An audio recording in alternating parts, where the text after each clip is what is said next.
एक बादशाह था, उसकी ख्वाहिश थी कि मैं हमेशा ज़िंदा रहूं, मैं हमेशा ज़िंदा रहूं। सारे वज़ीर मुशीर सबको बुला लिया गया, सब आए। उसने कहा कि बात सुनो जी, बात है सीधी सी, वैसे कुर्सी चीज़ ही ऐसी है, इस पे आके ना दिल यही चाहता है कि ज़िंदगी भी लंबी हो जाए, कुर्सी इक़्तिदार भी लंबा हो जाए, ये चीज़ ऐसी है। तो कहने लगा कि बात यह है कि मैं चाहता हूँ मैं हमेशा ज़िंदा रहूँ। उन्होंने कहा बादशाह सलामत, हम वज़ीर हैं,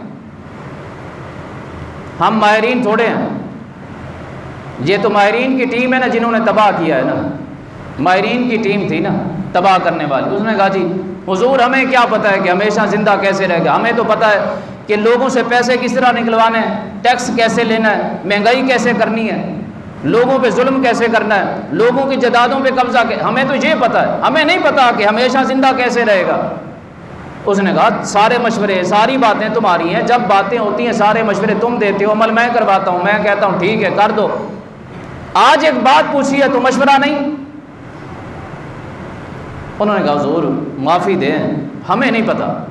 उसने कहा हाल निकालो वरना सबको। बादशाह है ना जी।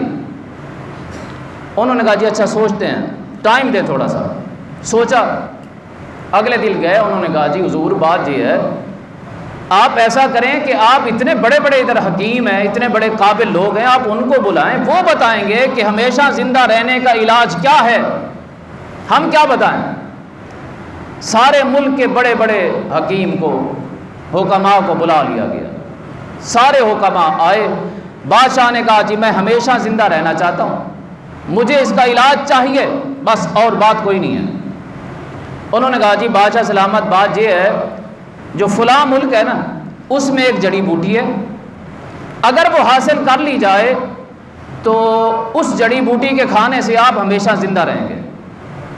उसने कहा जी अच्छा फिर क्या करें। उसने कहा जी बंदे भेजें, बाइतमाद बंदे होने चाहिए, जो बूटी लेकर आएँ, जो काम करके आएँ, जितना वक्त लगे, है बड़ी मुश्किल, वहाँ से बड़ी मुश्किल से हासिल होगी। बादशाह ने कहा कि सबसे काबिल तरीन जो मेरे वज़ीर हैं ना 5, इन वज़ीरों को मैं हुक्म देता हूँ फ़लाँ फ़लाँ फ़लाँ, तुम जाओ और वो बूटी लेकर आओ। आप बात सुन रहे हैं जी। उसने कहा जी जाएं, 5 के 5 वज़ीर चले गए जी। सफ़र था, सोबत थी, मुश्किल थी, कोई जहाज़ का सफ़र तो नहीं था, ज़माना लगा, वक्त लगा। पहुँचे बादशाह के पास, जाके उन्होंने कहा जी हम फ़लाँ बादशाह के वज़ीर हैं, हम सफ़ीर बन के आए हैं, हम यहाँ पर कोई चीज़ लेने आए।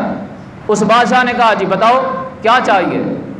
उसने कहा जी हमारे बादशाह सलामत चाहते हैं कि मैं हमेशा ज़िंदा रहूँ, हमेशा ज़िंदा रहूँ और मेरा इक़्तिदार लंबा रहे। उसने कहा जी फिर।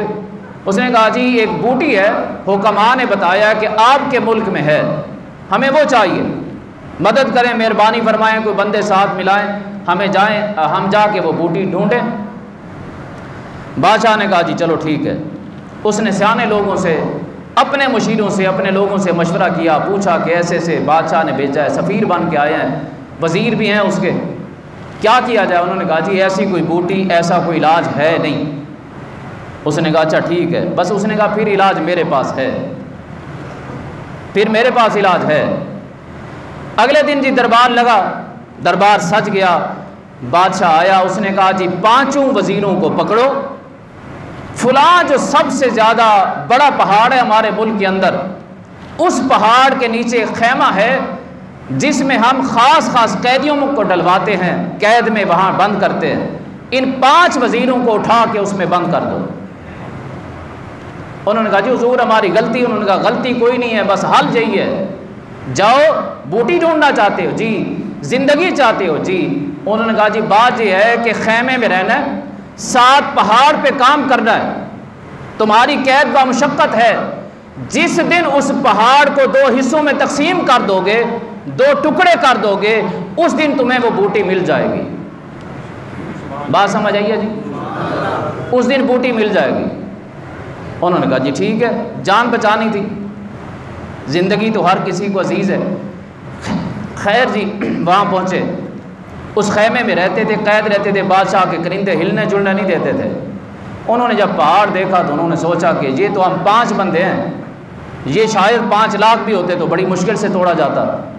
ये तो पाँच सिर्फ टोटल 5 बंदे हैं, ये तो 5 लाख भी होते तो शायद बड़ी मुश्किल से टूटता। अब क्या बनेगा? उन्होंने ना रोना शुरू किया। उन्होंने सोचा कि एक कुदरत वाली बारगाह अल्लाह की बारगाह है, हर चीज़ पे कादिर वो है, बंदा कुछ नहीं है। उन्होंने सोचा कि ये वैसे नहीं तोड़ा जाएगा। उन्होंने रात को लंबी नमाज, लंबा सजदा, लंबे सजदे में जाके दुआ करना। मैं कहता होता हूँ जो बंदा सजदों में जाके मांगता है ना, जो बंदा सजदों में जाके मांगता है उसे कदमों में जाके नहीं मांगना पड़ता। इसलिए जाके सजदे में कभी मांग, कभी तसल्ली से मांग। तुझे तो सजदा लंबा लगता है, अगर 7 दफ़ा तस्बीह पढ़ी जाए, ना ना, ये तो बहुत छोटा है। अल्लाह के ऐसे प्यारे भी हैं जो एक ही सजदे में पूरी रात गुजार देते हैं। अब जब जान पे पड़ी ना तो वज़ीरों को खुदा याद आया, अल्लाह को दिल से याद किया, सजदे किए तवील, दुआ पे दुआ, दुआ पे दुआ। 5वें दिन अल्लाह की कुदरत से पहाड़ 2 हिस्सों में तकसीम हो गया। उन्होंने नहीं तोड़ा, अल्लाह ने तकसीम कर दिया। वापस ले आए खुश खुश, बादशाह सलामत, बाहर 2 हिस्सों में तकसीम। कैसे? उन्होंने कहा जी अल्लाह से दुआ की है। कितने बंदे थे? कितने बंदे थे? उन्होंने कहा जी 5 बंदे थे। उन्होंने कहा कि फिर अपने बादशाह से जाकर कहो कि अगर 5 बंदे दिल से दुआ कर दें, अल्लाह पहाड़ को 2 हिस्सों में तकसीम कर देता है, जो शायद 5 लाख बंदे भी जल्दी इतने 5 दिनों में न तोड़ सकते। अपने बादशाह से कहो हमेशा जिंदा रहना चाहते हो, लोगों की दुआएं लिया करो, लोगों पे जुल्म ना करो, तुम हमेशा जिंदा रहोगे। वरना अगर तुम्हें बूटी मिल भी जाए तुम खा भी लो, अगर 5 करोड़ बंदा बद्दुआ करेगा तो कहाँ जिंदा रहोगे? 5 करोड़ बंदा अगर बद्दुआ करे, बचोगे? नहीं बचोगे। इसलिए हमेशा जिंदा रहना चाहते हो, लोगों की दुआओं में जिंदा रहो, लोगों की दुआओं में जिंदा रहो, लोगों के दिलों में जिंदा रहो। जिनकी हुकूमत दिलों पे होती है वो हमेशा होती है।